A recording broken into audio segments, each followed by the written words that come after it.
The Black Cat Lounge is sponsored by Paranormal Oddities, the little store with the big heart, Niagara at the Western Block, one of the top-rated haunted destinations in Western New York, Dragonfly Art and Soul, metaphysical goods and classes, Mystery Control, your go-to feed for science, magic, true crime, paranormal, and much, much more.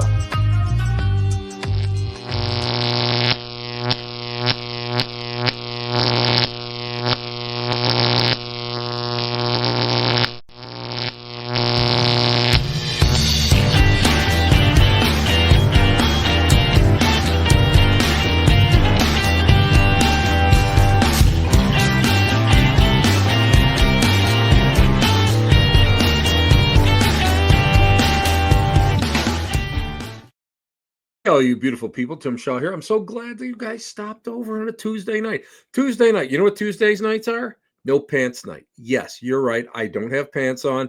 I have shorts on. You know how it is.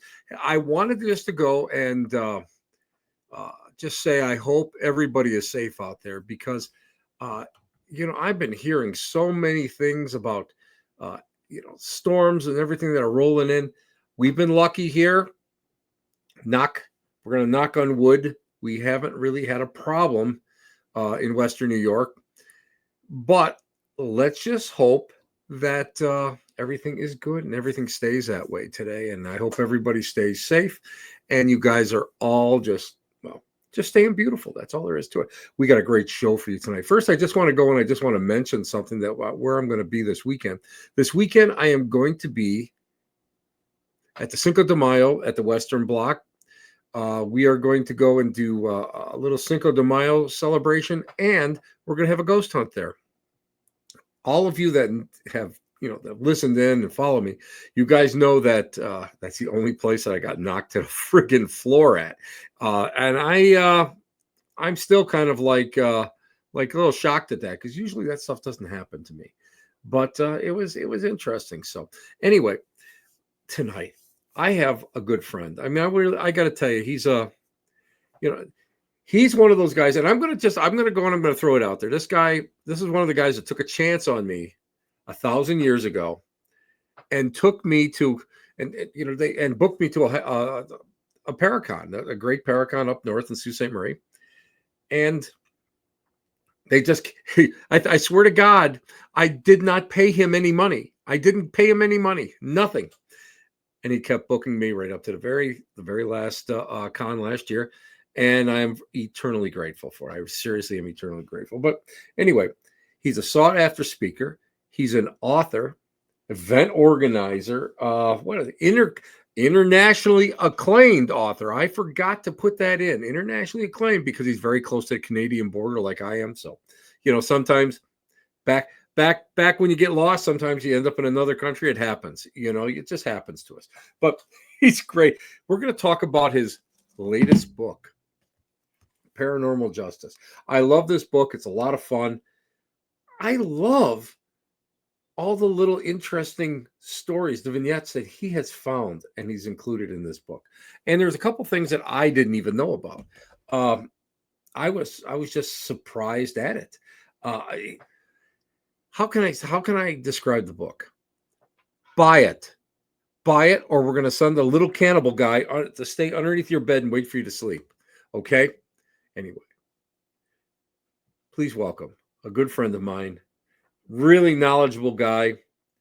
And he's the guy. Oh, you guys know that I always talk about one of the lifeboats from the Edmund Fitzgerald that is at a historic site in Sault Ste. Marie. He's the guy that showed it to me. And I'll be forever grateful for having that experience seeing it. So, ladies and gentlemen, boys and girls, children of all ages, please welcome the man himself. He is the quality control manager of Blatt's Brewery. That's another story. We'll talk about it another time. My good friend, Brad Blair. Brad, how are you, buddy? That's probably the most flattering and most untrue intro I've ever had. So thank you for it. Well, hey, listen. You know what? I gotta pay you back some way, and we know that dollars aren't just ain't gonna do it anymore. And I'm too far away to ship Blatt's beer to you. So, but you get it locally I do. I sniff it out when I can. So anyway.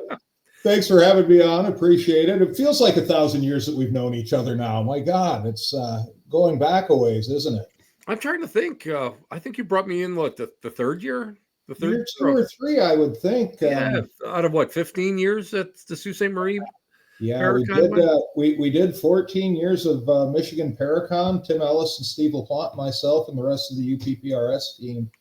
But yeah, no, it seems like back in the early days when we were throwing things together and seeing who was going to really interact with the fans and our attendees. And I mean, you were all over the place, whether we wanted you to be or not. You never knew where the hell you were, and no, people were coming back, loving it, and it was people like you coming in and getting to be such good friends with us that you, Zaffis, Andrea Perrin, all of these people that just kind of became a family within the family. It So was. It was. it really made the show what it was. And we were just talking a little bit before we came on. It was just kind of we hit that time. It was 15 years. We did 14 events. We lost the 1 year to COVID, of course, and we just kind of decided it was time to back down a little bit and take some time off at least. So yeah, that's people don't realize what goes into putting these shows together. And when you've got people like you, Tim, it makes it all the easier. I will say that. I appreciate that. I really do appreciate that because seriously, you guys didn't know me from Adam, and my agent at the time said, "Hey, this putt's here. Why don't you see what you think of him?" Yeah, they warned us you could be a bit of a drama queen, but outside of that, and nobody else in this field is that way. So we did take a big chance. But thank you for everything you've done for us over the years. I honestly appreciate it. Brad, do you remember my very first gallery and how many people showed up? Weren't there? Did both of them show up? Oh, just one showed up. My very first gallery out there. I called my wife that night or that afternoon. You're never going to ask me back again. Oh my God, I so suck. I am a loser. And then after that, you sold out everyone. So yeah, but it's great. And I always loved everybody up there, and I still do, because you know what I loved about all you guys, the Youpers and everything. You're so much like myself. You're down to earth. Guys are blue collar, working hard, doing a lot of different stuff, trying to keep, everybody's head above water. But mostly, I think it was just the friendship that I really never really experienced at a lot of other different events. And you guys were always good. And then, and of course, I mean, you guys, when you dropped me off at the airport that time when my wife hurt her back. Oh God, yes. And you guys were calling me to make sure I wasn't in a ditch someplace or I didn't hit a moose. As I'm driving back, trying to cross over. I'll never forget that. But it was, you guys were just wonderful to me, and you guys were always great. But that's enough. That's enough of like. Wait a minute. We could be like putting our hands together and singing "Kumbaya," Brad. But let's not. I think we're getting there. But, yeah, well, it's one of those things. You gotta have a little, press the flesh. Anyway, a little rubber tug here and there. Yeah, well, man's got to have a hobby, right? There you go. On that note, let's segue back into Paranormal Justice. That looks familiar. Looks very familiar. Brad, you know what? For a lot of people who don't know you, which I can't believe, but for those of you that don't know Brad, how did you get involved in this? Because you know what, I was thinking about that the other day when I was thinking questions I wanted to ask you, and I always thought, I don't know your backstory outside. I don't want to know about being, thrown in jail and all that other stuff. We can get into that. We're not getting into that. We know, but that's all facetious. How did you ever get into paranormal of all things? It's hard to say I got into it. It's always been there. It's something we always, Tim Ellison, myself, and Steve LaPlante always sit down and chat about. It comes up all the times when we're reminiscing. It's one of those things that when we were kids, there were the athletes and there were the scholars, and none of us fit into really those two. Steve tried to be athletic for a while. I think he blew a knee out or something, but we were always into the weird stuff. We were the kids that were on our bikes going to the library. Every week we'd go, we would pull up whatever we could. And it wasn't just ghosts and hauntings. I mean, that's we got known a little bit for that, but we were studying cryptozoology at a young age, what was out there, anything on Bigfoot, anything on UFOs, anything on unsolved mysteries, strange things along that. And of course, anything on ghosts and hauntings. And when we were kids, back, not to date myself too much, but, it was the, say, 70s, early 80s, that the only time you would see anything on the paranormal on television was the month of October. So, we'd have our VCRs set to record Jenny Jones because Hans Holzer was going to be on it, or the Warrens were coming on Phil Donahue, or, you were going to see Lloyd Auerbach on something, but that was the only time of year you could see any of this stuff. So the three of us and a few other friends would get together and we'd tell ghost stories and we'd swap anecdotes of supposedly haunted houses in the area. And then when we hit 16 and got the driver's licenses, and then we could go out and do real damage, we were out in the country exploring abandoned houses with Ouija boards and going out to overgrown graveyards and doing our own little seances. And it got to be kind of well known that we were doing this on the weekends. So we'd have people from school, friends and the jocks and outside people that would say, hey, you guys going, we called it spooking. We were going out to the cemeteries. We were going out to these houses, any place that was supposed to be weird or haunted. And I say, hey, can we come with you? And we're like, no, this is kind of our thing. And eventually we got people that were asking nonstop, hey, do you mind if we join you guys? And we're like, we'd bring a person or two here and there. But, that was kind of how we really cut our teeth on it. And then when we all went away to college, we all got our respective degrees in different fields. And somehow or another, the three of us who had met in first grade, Steve LaPlante, Tim Ellis, and myself, all ended up back in our hometown, back here in Sault Ste. Marie. And we said, we really want to keep doing the paranormal thing, but we don't want to go to jail over it. And we're at that age that, when you're high school kids, teenagers running around through an abandoned house or someplace you shouldn't be, you might get a slap on the hand and sent home.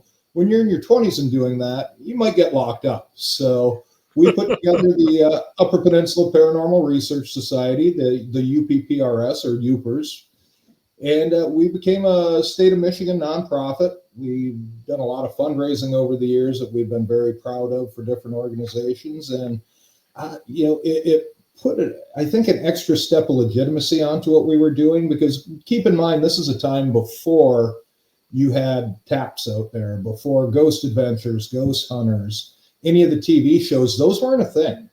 So when we told people that we were going to go out to this lighthouse and look for ghosts one weekend, they looked at us like we had two friggin' heads.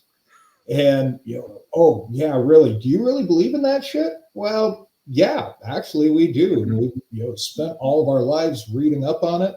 Of course, there were a lot of horror movies on the side too. And we'd go to sleepovers with friends, and it'd be one of those things where half the kids would want to come and listen to the ghost stories that we were going to tell, and the other half wanted nothing to do with us. And it was, and nowadays it's probably still about the same, but maybe 75% don't want anything to do with us. Well, that's for other reasons too, Brad. Well, that's true. When you get to our age, people tend to have more reasons to avoid you, but I digress. But no, so really, none of us grew up in a haunted house. Like you always hear the story. Mm-hmm. How did you get into it? Well, I grew up in this house where shit was flying off shelves and we saw shadow figures and all. None of us experienced any of that. We really didn't have a lot of paranormal experiences until we went out looking for them. And then, right. Be careful what you look for, man. It's there, and all you got to do is call it in. You know what? I was wondering. you guys have written some great books. I mean, you, Timmy, and Steve have written "You Thank you. Provence." That's a fantastic book, and you and Timmy. I love Timmy Ellis. I do. I seriously miss you Somebody's guys. gotta. Well, you know. Well, we're not going there anyway. You guys, you guys wrote Great Lake Monsters, but Paranormal Justice. What brought you to that topic? Because it's like, to me, when I'm doing my research, I'm getting bits and pieces here and there, and it's never like anything that like really latched on to a single, let's say, focal point. But you really, when you put this book together, it all comes into like one, I would say, laser point or laser point focus. What I, was? Why did you pick that topic? Tim, I can trace it back to 1991. This is how specific I can get with this Oh project. my God! Yeah, it's 30 years in the making, I guess. So, no, I was sitting in my parents' living room and the news was on in the background and it just caught my ear. They were talking about a haunted house in the state of New York. And it was in front of the Supreme Court of the state of New York on whether or not this house was haunted. And the Supreme Court ruled it was, which, of course, now is well known as Stambovsky versus Ackley. Right. For, it was a real estate case. They were trying to prove non-disclosure, that they had not disclosed that the house was haunted in the sale, so they could void the sale on it. And it caught my ear, and I stopped, and I was doing something else, and I looked, and this is before you could rewind live TV, so I started looking in papers afterwards to try and find where this story came from and a little bit of the background. And I started digging a little more and more and researching it. And I thought, well, how can something that's not supposed to exist in the eyes of the courts, in the eyes of the mainstream? The paranormal's not a thing. That's ghost stories that you tell the kids around a campfire. And how is this coming out in court? And furthermore, how is the Supreme Court of New York saying that this house is legally haunted? So it piqued my interest, and already being into the paranormal and spending a lifetime of reading and researching, I started looking more and more for cases like this. And this is pre-internet days, keep in mind. So I had to pedal my ass back to the library and see what I could find on it. And I could find very little. Obviously the Salem witch trials were very popular. You can find X amount of books already written on those. And there was a little bit to that on the law of the day. But I was a little bit more interested in modern day and what was going on. And it's, it was hard to find things at first, but the more I dug, I'd find little snippets here and there of things that had happened. With the Ouija board, there was so much in the past, in the development of it. Yes. Not just the board itself and anything supernatural, but on the legal side of things, when it was getting patented and there were legal fights on naming it, on getting the board out there. There were so many knockoffs. There was a lot to that on the side. So through the years, I just kept pulling out these snippets here and there, and I was collecting stories of. I never had any intention of putting this into book form originally, and I had a little file with legal issues dealing with the paranormal, and I kept adding to that, little things here and there over the years. And then a little something happened a few years back called COVID. You might have heard of. And I found myself stuck in the house a lot more than I liked to be. And my son was doing the homeschooling thing, so I had to be home every day with him.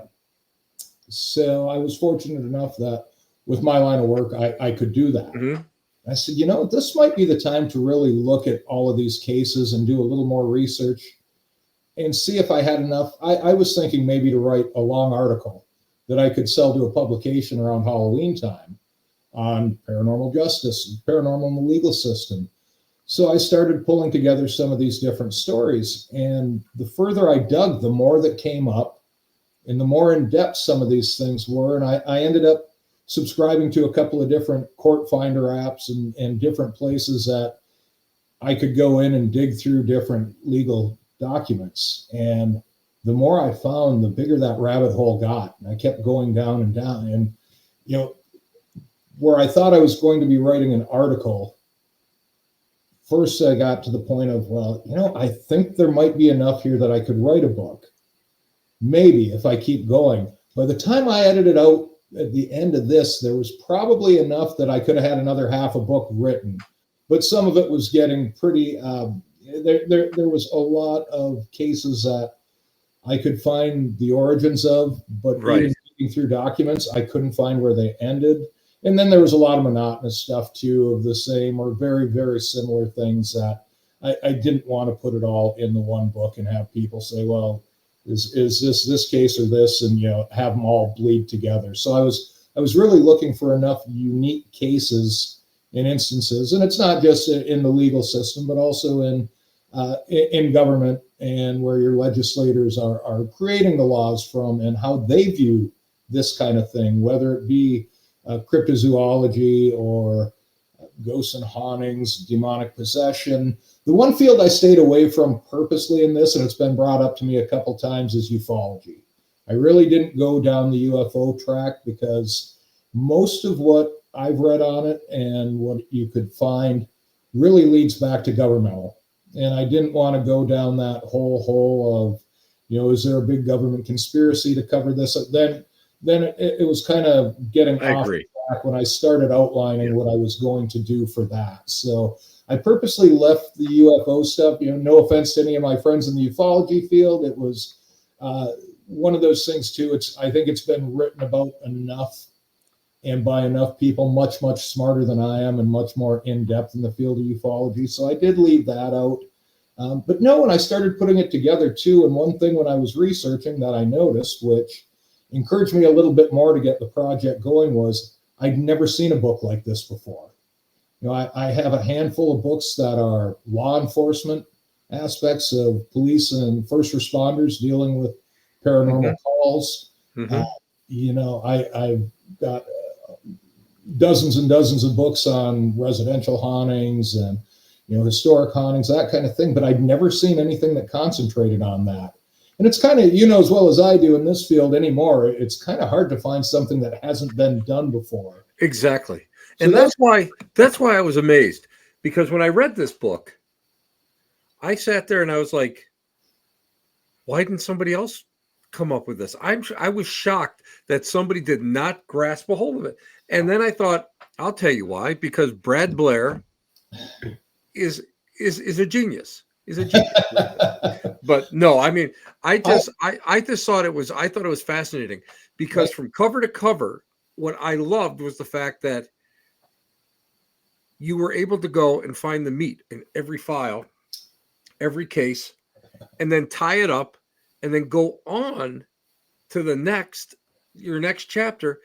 And even though it may have been apples and oranges, it all flowed together. So, I mean, I really thought that this is great. And really, I hope everybody goes out and buys this book, because it's that good. Yeah, it was one of the hardest parts I mentioned a little bit earlier was the media is so enthralled to hop on when one of these cases comes up, such as with the American Horror Story, the original first season, the Murder House. There's a portion in here on that house and some of the legal action that the owners had to take because people kept trying to break in and because they perceived it as a haunted house, there were even people doing rituals on their lawn. You can find that story about the lawsuit everywhere. People magazine, any major newspaper. What you can't find is how it ever ended. And they love that big, they get the attraction, they get the eye roll. Yeah, this is happening, but they never follow up. And I found that in so many cases that it was frustrating. And there were a couple of cases that were really cool that I found, but I couldn't find a resolution to them. I didn't want to leave anyone hanging, because that's what was frustrating me, was the way the media was doing that left and right. That there were a couple that even getting into court records and making phone calls, I was not able to find out whatever happened. So I just scratched them off and moved on to the next. The hardest part is that the media has that if it bleeds, it leads mentality. Yep. And then after it pops, unless something keeps it in the spotlight, Yeah. it just disappears. And I know some people in local media, and unless they're like bird dogging it, where they're just like on it, only for their own, for nothing else, only for their own interest, it'll never see the light of day. And if you're lucky, by the time you hear about it, or by the time you get a chance to maybe go and make some contacts, so many of these people have passed or they've moved or whatever, and it's almost impossible now to be able to go and do that follow through. Yeah. So that's brutal. So that's why a lot of times in hindsight, when we're doing the research, you're able, like I did a thing on the Marchand murder case up here in Buffalo, as a Ouija board thing, Seneca witchcraft thing, and that was tough to follow because of the fact that even though it was the case of the century, it was still almost, it was anticlimactic, and nobody cared at the end, and nobody cared. You don't have a lot of cases, which I found, and I did cover the Arnie Johnson case in the book, The Devil Made Me Do It, of course, right? The movie of the Conjuring franchise. That one was pretty well documented. A lot, I think, because the Warrens were involved with it, and they kept it out there, and they wrote about it. But it was so spectacular, and the media was brought in. They tried to claim demonic possession was the reason for this murder, and he tried to get off on that. His attorney went to Europe trying to find ways that this defense could work, because it had worked in Europe for a couple of people. They had got off on serious charges due to demonic possession, supposedly.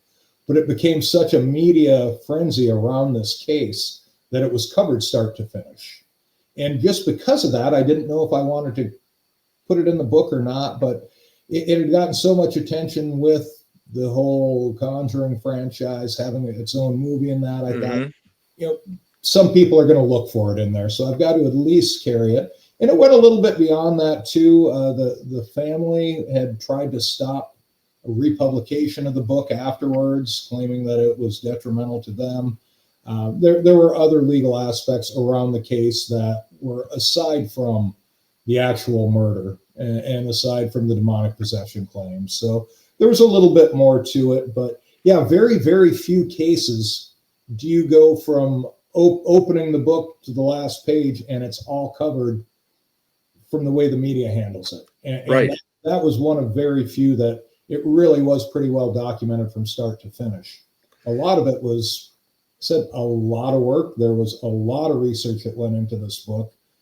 Between books I have in my own collection, hours and hours and hours online, and then following up and trying to verify things online, because it's that old telephone game. You tell somebody one thing, they pass it around, and by the time it gets back to you, you don't recognize the story. It's the exact same thing on the internet anymore. Yes. So especially when it comes to fascinating stories involving the paranormal and cryptid, anything weird and strange. Unless you can go and get firsthand information, that is the only thing. When I did the C2D1 haunting, I had full access to the people involved, so I was able to go and start off at point A and go all the way to Z, and I was able to go and create the story.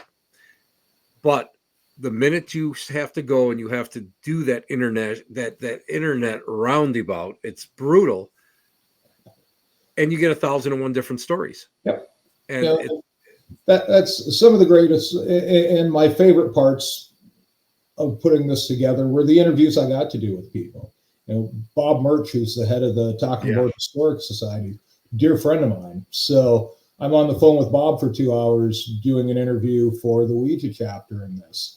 Rich Meyer, who's the head of the Upper Peninsula Bigfoot Research Organization, got him on the phone for an hour and got some fascinating input from him that I never would have thought of on my own, as far as cryptids and the legal aspect and business aspect surrounding, the possible discovery of an 8 to 10 foot creature living in the woods and how that would fall in on Endangered Species Act. Yes. And what would come of that. And that was one of the things that I'd never thought of when Rich told me. He said, now, what happens if you're in a heavily forested area that you've got lumber companies coming through and you find out that there's this very rare species of a large ape mammal, whatever you want to describe a Bigfoot or Sasquatch as. Now all of a sudden you're shutting down paper mills. Now you're affecting all of the companies that supply these paper mills and everybody. So there's such a big aspect to look at on this as far as the financial side of things and what the legal side of that could cause. All of the ripples, all of the downflow from something like that, if you had to shut down industries due to needing to conserve different lands. And I'd never really given that a hell of a lot of thought, really. So it was interesting to talk to him and get an expert in the area's input on this. And so those were some of the favorites, just doing the one-on-one interviews. So it's not just a book of stuff that's been gleaned off the internet or pulled out of books. Mm-hmm. And there were some cases that I could go through some of our firsthand accounts from the years of exploration and research that we've done and put my own aspect into some things. So yeah, it was really fun doing the project. I'll give it that. As much fun as you could have being locked in the house for a year straight.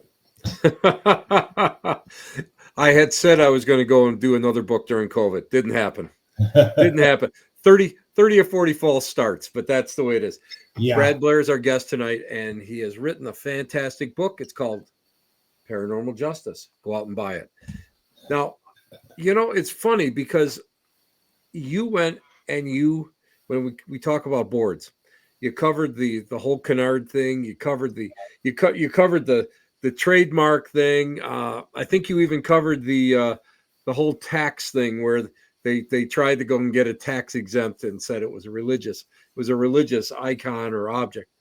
But you know what I thought was great? Where nobody ever gets that. The case, I think it was 2021. I think it was 2001. Was that the attempted murder case? Is this the one that the jurors used the board, or are we talking a different case? I'm thinking the one. We'll talk about the one that the jurors used the board, because that's a fascinating one. It is, and it was one of these bizarre circumstances that it was almost an open and shut murder case. I mean, you had so much evidence there, and the jurors sat in, and they were, as happens when you're on a jury, they were being kept away from any of the media exposure to the case. They weren't allowed newspapers, articles on it, and they were kept in this local hotel nearby. So they were going back in on it. They'd pretty much come to the verdict that this guy was guilty, but the night before they were going to read the verdict, a handful of the jurors decided to go out to dinner and have some drinks. When they got back to the hotel they were staying at, a few of them had a couple more drinks and decided to break out the Ouija board. And they asked the board who had killed this person. Well, they went as far as to try and summon the victim and said, was this your murderer? And it came back as an affirmative yes. They did this whole Ouija board seance. Well, this got back to the judge, and this got back to the court officials that they had been using this board, Ouija board, to get their verdict. Well, of course, that's frowned upon a little bit for numerous reasons. But one of the things that came back was they had derived information from a source that was not available to the defendant. So it wasn't that it was just malarkey and being thrown out. It was information that they were able to get from a source that had not been made available, or that the defendant had not even been made aware of. So it almost got the court, the whole case thrown out. The jurors who had done this were up on contempt of court. It was pretty fascinating. And it's just one case involving the Ouija board that, you don't necessarily look at the supernatural aspect. It's not that this was actually the spirit of the deceased coming through. That wasn't so much the case as the way they were using it, what they were using it for, to try and garner information directly associated with the case and to try and base their verdict on it. So it was fascinating to read. This was a good account to going back on the telephone game. You can pull up different stories regarding this case online and get different information nowadays from different sources. This is one that I had to go back to the original articles that were written in the papers, written in periodicals at the time for this case, because there are a lot of third, fourth hand accounts nowadays that are on different paranormal sites that have been translated that aren't quite exactly what you expect it to be. And they didn't add up with some of the actual, at the time, media accounts. Right. So that was a great case. Another one, Jap Heron, the Mark Twain novel. That is fascinating to me.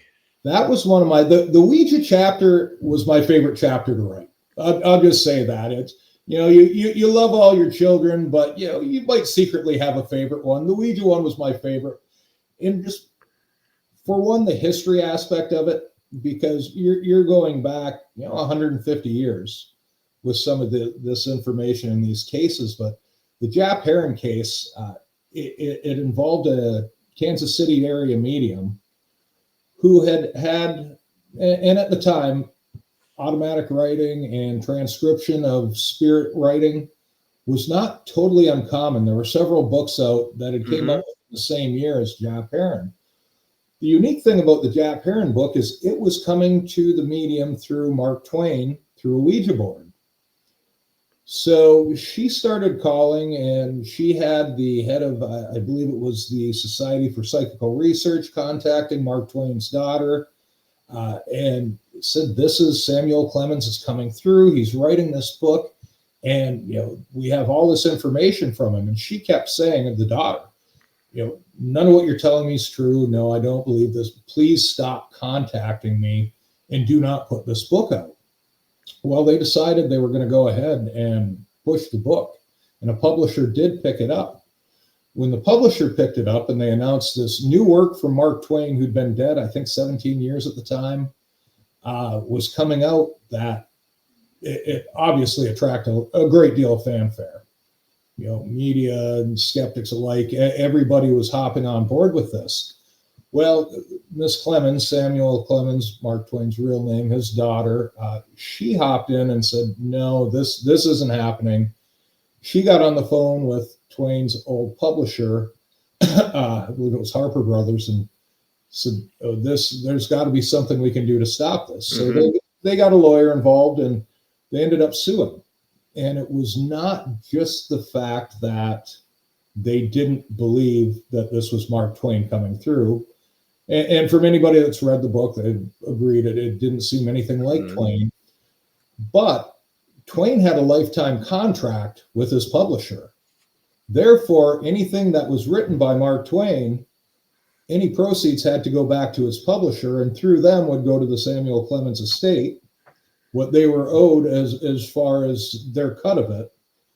So it wasn't even just that they were denying that it was coming through the Ouija board, that it was Mark Twain, but did his lifetime contract with his publisher extend to the afterlife? This was a question that had to come up. And the way it kept getting mired down, that even if they won the case and could go ahead and publish it as a work by Mark Twain, they would have had to give in all monies back to his original publisher. So it didn't quite make it to court. They were going in, and before it ever got there, it ended up getting thrown out, and they agreed not to publish any of it under Mark Twain's name. Jeff Belanger just came out with his new zine, Shadow Zine. I believe the latest issue is all about this case. I've got it as part of the Ouija chapter, but I think his whole Shadow Zine, the last one, was all on the Jap Heron case, if I remember correctly on that. Well, I've seen, as a spiritualist and having gone through so much of the education, I have seen several books, especially ones that purported to be the spirits of survivors. Let's say the one in particular that talks about a gentleman who went down in the Titanic, and talks about it. And these were so common, very, very common. People don't understand about how this was just so unregulated at the time.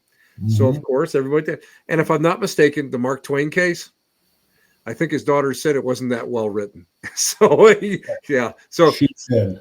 yeah, I think that's I remember that from years ago. Hmm. Yeah, That's it was a fascinating case. So from all the legal aspects involved in it, and just outside of how fantastic it was, that not to fault any of the psychics, mediums, people that I've worked with a lot before, that I truly believe have a gift. But when the ones come through that their spirit guide happens to be Bob Hope or Lucille Ball, or it's always somebody that's a celebrity. You don't right. see Aunt Gertie from down on Fifth Avenue is never the spirit guide, but it's that's something along the lines of having Mark Twain write the book that just seems a little too fantastic. Makes even the non-skeptical mind say, "Well, I'm not so sure about I've got a story that goes along with that. Past life, that." I bet you do. real quick. Past life regression. Sitting there, everybody is an Egyptian princess or a keeper of the Akashic records. And me, when I went through the whole thing, I I was a sailor and I was like mopping the deck. That was my whole thing. Everybody else is all these intellectual people, all these real fancy people, Yeah. famous people, and I'm just a drudge guy. That's just the way I am. We have Brad Blair on. Brad, let's talk a little bit about something that is always interesting to me is the fact that you covered a little bit, and it's kind of touchy, but you covered a little bit about the lawsuits of present day fame and Mhm. TV and all that. And for I'm just gonna I'll just we'll just put it out there for everybody. All is not happy in Hollywood. No No, no. at Um, all. I hemmed and hawed on some of those, and there were a couple of cases that I came on that were people that I knew, and have worked with through the years. So some I shied a bit away from, but I didn't completely throw anything under the carpet, because they're and we talked a lot about how, over the years, Tim and I, we've discussed how the ascension of paranormal reality television and how Right. fantastic things got. And I mean, you go right back, and some of the lawsuits around some of the original shows, Ghost Hunters, when that came out, there was a whole suit, I believe it was with Warner Brothers, that they had someone Yeah. had pitched the show idea, something very similar, a couple of years prior. It might have been a year prior, and uh, they thought that Ghost Hunters was a little too similar to what they were pushing, and they filed suit, and that went on for a couple of years before that ever got resolved in the courts. Uh, it ended up getting thrown out. Ghost Hunters was, by that time, kind of the sensation that they never thought it would be. But yeah, I mean, the Amityville cases. You go Oh my back, God, that's yeah. and there's so much. There were so many lawsuits concerning the Lutz family, and publication of the sequels, whether it be the books or the movies that came out. There was a whole second movie that was supposed to be more centered around the Lutz's following, and it didn't get picked up. But the studios decided to do a second Amityville. And then there was another lawsuit regarding, can somebody just call a horror movie anything to do with Amityville, or Yes. can Yeah. they sue, over the rights to the Amityville horror? And there were so many Hmm. facets around that one case, around that one story.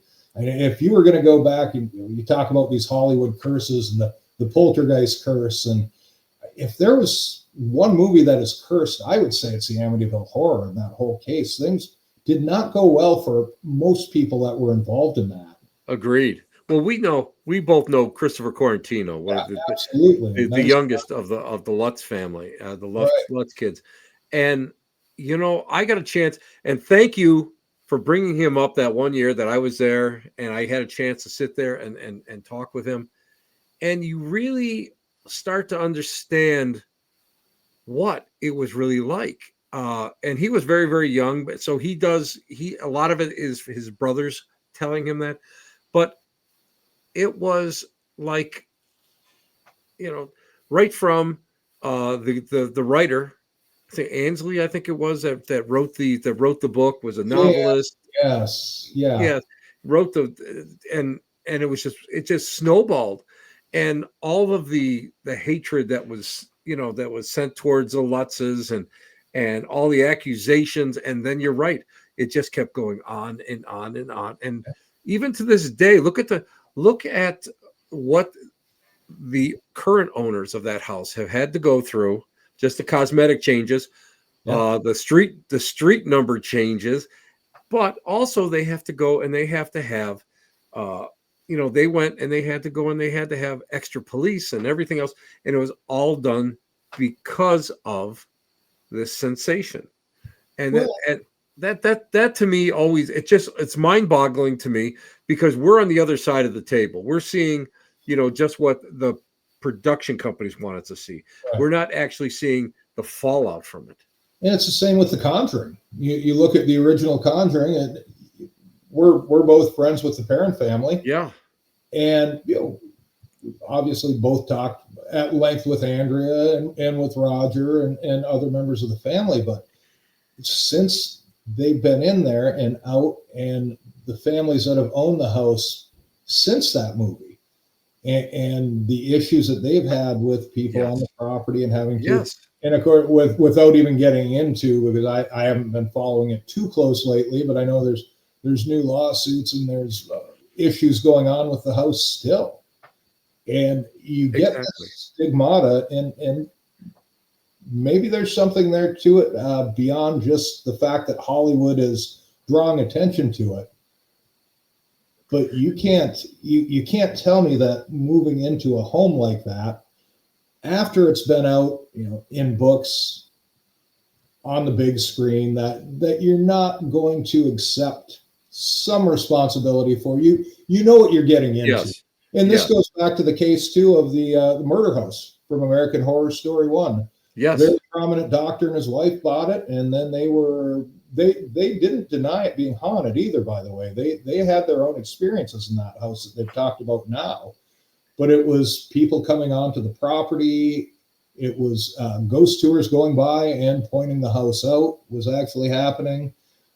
He said there were some bones in a little burned area they found on the property. They had to put a fence up. And they were trying to sue the real estate company that sold it to them and the former owners. And it ended up getting thrown out of court. But it was after it went, I want to say, about 4 years before they finally dropped it with prejudice. Because it wasn't going anywhere and they were just spending more and more money on attorneys. So, yeah, but when you're buying a place like that, it might be the most beautiful house in the world.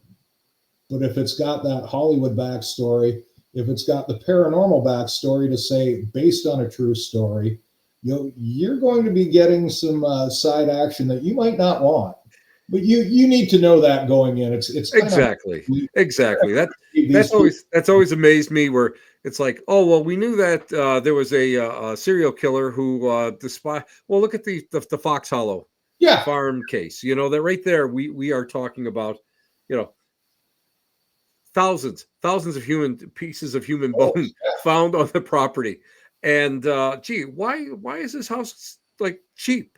Well, when you buy it, you got to know that this is gonna kind of bring into the equation.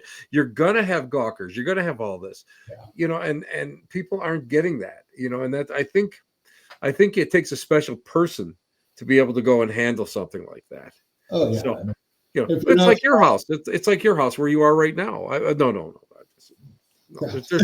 There's nothing walking around. Well, there could be. We had a raccoon climbing up the window last night about 11 o'clock. So they're just coming out of their winter sleep and looking for somewhere else to tunnel into. So they pick our house every other year for some reason. So well, that's because it's the season.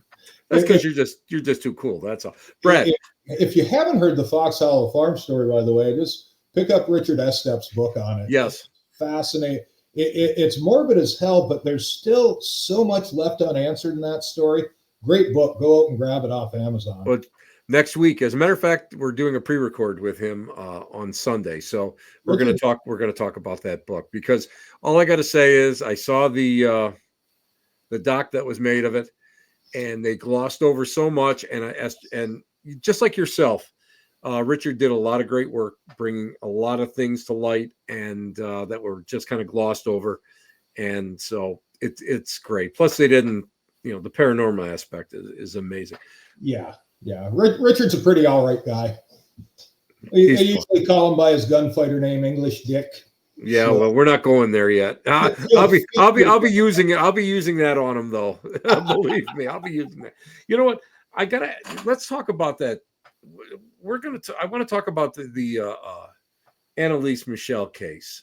Yeah. That was because I remember when I first started to look into exorcisms, and I started doing, putting my feelers out for people, and that case was like one of those two things that came up, the Hostage to the Devil, that book, that was the number one book that came up, but this case came up. And I think what was unique about this case was the fact that, wasn't it a priest was actually charged? And I don't remember if he actually went to prison or not, but just briefly, could we touch on that? There were two priests charged in that. And the Hollywoodized version of this was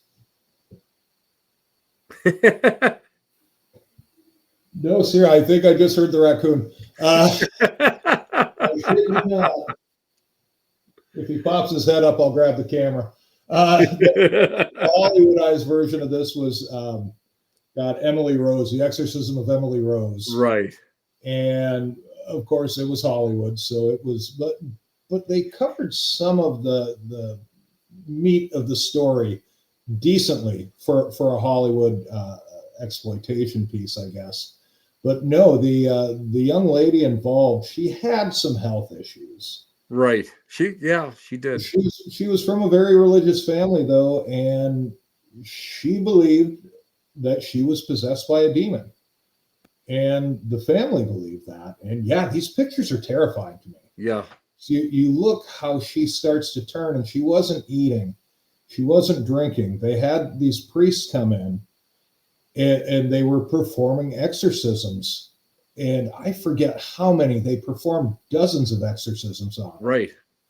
And she ended up dying of malnutrition. She basically starved herself to death. But they charged the priests for neglect. They were actually found, I'm trying to remember the exact way it went. They were found guilty, but they were sentenced time served. Mm-hmm. As the basic gist of it, they didn't want to just let the priests off, but they really didn't do anything wrong outside of their religious beliefs. They honestly felt they were helping this young lady. One of the first times I ever met John Zaffis, this is going back a ways now, he had the audio from some of the exorcisms, and I believe you can find it online. Yes, you can, because I've heard it. Yeah, it's terrifying. Yeah, it is flat out terrifying listening to the audio while they're performing the rites of exorcism, and this young lady just screaming. And there's still people to this day that believe that she honestly was possessed by demonic forces. There are pilgrimages to her gravesite. People still go and leave offerings at her gravesite in Germany. She, it is a very tragic case that there are arguments on both sides. Was she mentally ill? We knew she had other physical issues that were going on. She had medical issues. It was a very public case, and it got a lot of worldwide media attention. Mm-hmm. Hence the movie was based off of it. But yeah, she was just a kind of a simple farm girl, and she was going away to school, and things started happening that she thought were odd. She was hearing these voices. She was having trouble speaking at different times, and words were coming out that she didn't understand, supposedly. So yeah, when she went back home and they went through this series, and she refused to eat, wasn't drinking anything, and her body just eventually consumed itself. During the whole time, though, this is going on, she's speaking in tongues. They claim there were multiple voices coming out of her at the same time. It was a very tragic case. Yeah, when it came down to court time, the family didn't want the priests charged, so they had that on their side. But it was such a public case, and so many people knew that this exorcism had, one way or another, led to this young lady's death. So it's not exorcism. It was a harder chapter to write. But possession is 9/10 of the law. I did like the name I came up with for that. That hit me the one day, and I'm trying to think of a clever name, but because you're getting into the religious aspects, right? Side of right. And you know, you're walking on eggshells sometimes when you're trying to deal with these different cases that have the issue of religious belief come up, and depending on what denomination some people may be, it might be fine to be writing it. Other people, I'm sure, were pissed that I wrote a chapter that looked at different aspects of possession. And I've got a good friend who's very devoutly Catholic, and she said, "Well, why are you writing this as a, you're into the paranormal? Why are you writing this as if this case was not demonic influence?" Because honestly, I haven't seen anything to make me believe that it definitely was, and right. So many other things that could happen, mainly medically, and different types of trauma. That there are a lot of different factors to it. So I said it's just that was probably more than any other chapter in the book, the one that I kind of tiptoed a little bit more around. I thought you did I thought it was comprehensive, and I thought it was nice to read something that was objective rather than a full believer. And I mean, and you know me, I might be a spiritualist, but I'm probably the most skeptical spiritualist that you run into. Not everything's a ghost. No. And I think you did it justice, because you have two camps: full belief, full skeptic. Mm-hmm. And I think you were able to marry the two together, present it in a way that made sense, and you were able to go and put a conclusion to it where it's very, very understandable, and you kind of you don't feel sorry for the priests, but yet you don't hate them either. Right. Yeah, they were doing what they perceived to be their job. Right. And that was in any of the cases too, and in any of the chapters, you had to look at all different angles. And I think a lot of people just jump. You've got your full-on believers and your full-on skeptics, and they're going to jump to one conclusion or the other. Either this is a hoax and this is bullshit, or oh my God, this is the ghost. It did this. And even in the cryptid chapter, some of the cases in there. And that's something I'm a lot more skeptical on when Tim Ellis and I get debating on Bigfoot. Tim's a full-on believer. I really need to see. I'm fascinated by some of the evidence that I've seen. We were talking to Dr. Maria Mayer last week from Expedition Bigfoot. And I said, one thing with the whole Bigfoot mythos, I almost don't want it to be found, because then it takes away some of the magic. Growing up and hearing stories about this, giant hairy man that lives in the woods, it's such great mythology that, it would kind of take away some of that childhood magic. I agree.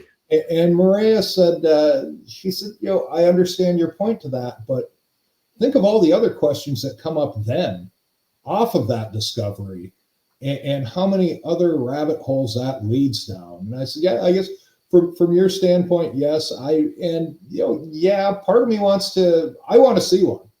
I mean, I'll be honest, I would love to be walking through the woods, and there are a lot of reports in the Upper Peninsula where I'm at. And Tim and I have gone out and checked a couple of them out. In fact, we're going to a Truth Seekers retreat with Deb and RJ DeRoos Johnson here in a few weeks. Tim and I are speaking at, and it's in an area that there have been multiple Bigfoot sightings over the last 2-3 years. So I'm really looking forward. Maybe that'll be my first exposure to the big hairy man in the forest. So, well, all I got to say is, you drink enough bourbon, you're going to see a big hairy man running after you. That's a whole story. But we won't go into that. We won't go into Please don't. that. No, yeah, That goes. when you're looking at all of these different aspects, and I did not, my background is in the paranormal. Our former books are on ghosts, are on legends, myths, and monsters, but I didn't go in and write this book as everything is haunted and Mhm. I really tried to go at it with a very skeptical eye and look at all the other possibilities. Before we went on, we were talking about the one case in Oklahoma where the legislator was trying to put out a Bigfoot hunting permit.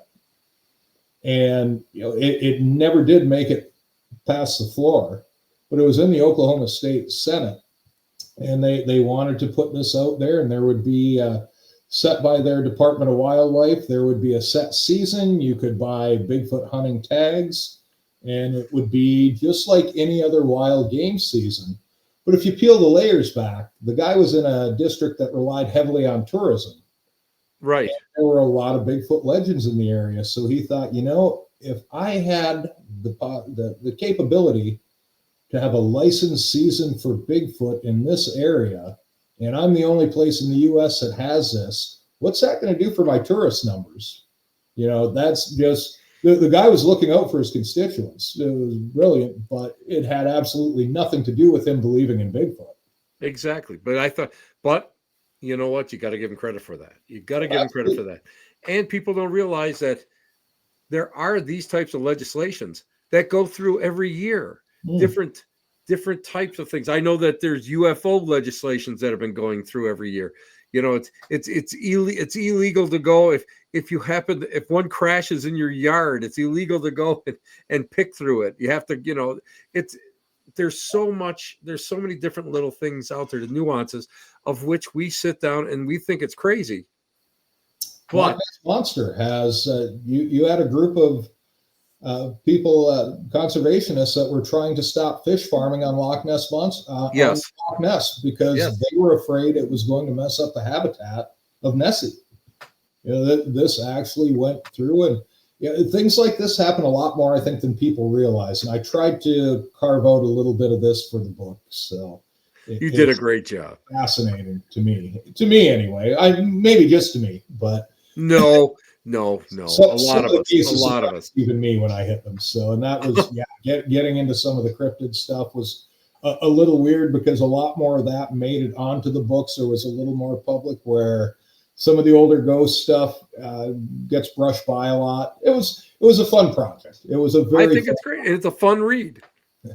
I loved it, and I really highly recommend it. Paranormal Justice, right here. Buy it. Where can we get that? Grab it on Amazon right now is probably the easiest. It's in some regional bookstores if you're in northern Michigan as well, but you can get it off Amazon. Our website's a little bit messed up at the moment, but supernaturalhaunts.com. We've got copies of the books on there.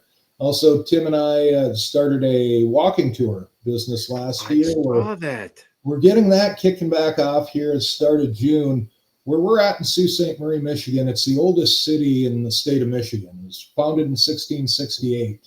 But you go back for thousands of years before that, it was a Native American fishing village. So a lot of history here. And we just thought it was time, especially with wrapping down the Paracon, we thought we'd have time now to really get into putting together this walking tour. So that's kind of going on the side too now. And that was something going through, and I'd like to say I wrote the script for it. I dug up a lot of the history. Tim wrote the script. Tim's a radio guy, so he's used to, putting BS in front of people. So we had a great time developing this. We got that going coming up here too. So there's tickets and info on that too on the supernaturalhaunts.com site, and trying to get that updated at the moment, but it seems like neither of us are quite to the point that we can settle down and get some things. He's got his radio stations going. I'm in tourism, and it's kind of kickoff time for us here in the Great White North to start that out. So, yeah, it's go time for us, I guess, this time of year. But we've got we got the walking tours going. We're doing an episode. I don't know why I always say episode. An issue of Shadow Zine for Jeff Belanger. We're going to have a awesome haunted and mysterious Great Lakes issue coming out this summer sometime, assuming we get everything to Jeff on time, which I know he's waiting on. So he's almost patient. He's almost patient. Sometimes. For a New Englander, he's definitely patient. Zaffis, no. We know better. Well, Zaffis has earned his impatience over the years. So. All I got to say is I will never forget the sordid 28 hours that I spent with Zaffis, part of it in the men's room in the Detroit airport. Yeah. Of all the time for a once-in-a-lifetime tornado to come through Detroit, it happens the weekend of Michigan Paracon, and I think almost all of the talent happened to be at the Detroit Metro Airport. Yes, we were through.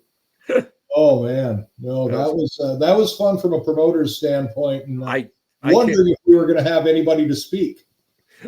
All I know is when I called you, and you said, I wouldn't blame you if you turned around and went home, and I said, no. That's not the way we're working. We're going to stick it out. We're going to get there no matter what. It was, and we did. It was great. Everybody made it finally. Everybody did make it. So that was probably the most stressful of years. Just trying to get people in on that. As well, get the Upers team together. I think we're going to sit up on stage and tell fart jokes for 2 days straight, or whatever we can do. Maybe some karaoke to try and entertain people. But yeah, that was one for the books. I think I still have the picture of you and Zaffis in the men's room somewhere, sleeping in wheelchairs. Detroit Metro. One of these years, I'm going to make that into a Christmas card. Oh my slightly older brother Johnny. What can I tell you? Slightly older, but Brad, thank you for coming on. Stick around. I want to thank you properly off the air, but really. Everybody, I love this book. I really do. You guys know that I'll only bring people on and promote their work if I really do believe in their work and I really like their book. And I love this. He's done a great job, and he's a great guy. Friendship over the years. I have to. You know what? I have to say that.